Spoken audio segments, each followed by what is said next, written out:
বর্তমানে আমি অবস্থান করতেছি নারায়ণগঞ্জ জেলার রূপগঞ্জের সুবর্ণগ্রামে। ঢাকার খুব কাছে হওয়ায় আসা যাওয়ার সুবিধা থাকায় আপনি কিন্তু চাইলেই সুবর্ণগ্রামে আসতে পারেন। তো আমরা কিভাবে আসলাম আর কি কি রাইড উপভোগ করলাম সম্পূর্ণ ভিডিওটি থাকছে আপনাদের জন্য।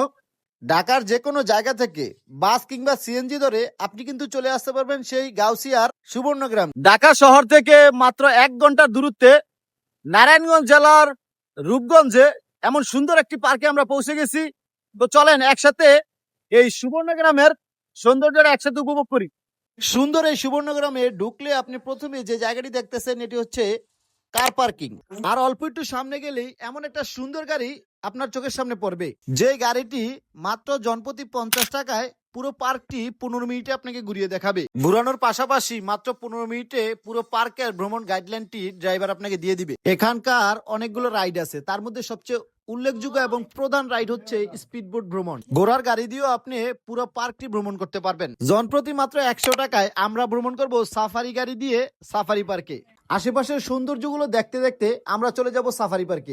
সাফারি পার্ক সহ এই পার্কটিতে ঘোরার জন্য যেই বাহনগুলো ব্যবহার করা হয় প্রত্যেকটা বাহনই আনকমন এবং খুবই সুন্দর একটি বাহন।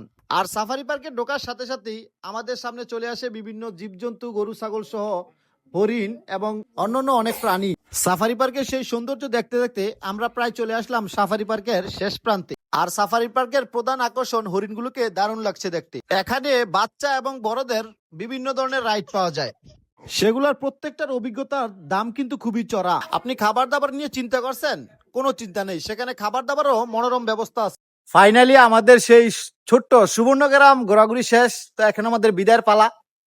তো এখন আমরা চলে যাব সেই আমাদের নির্দিষ্ট গন্তব্যে, যেখান থেকে রওনা দিয়েছিলাম।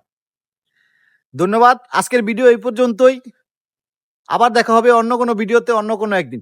ততদিন পর্যন্ত সুস্থ থাকবেন, ভালো থাকবেন। আল্লাহ হাফেজ।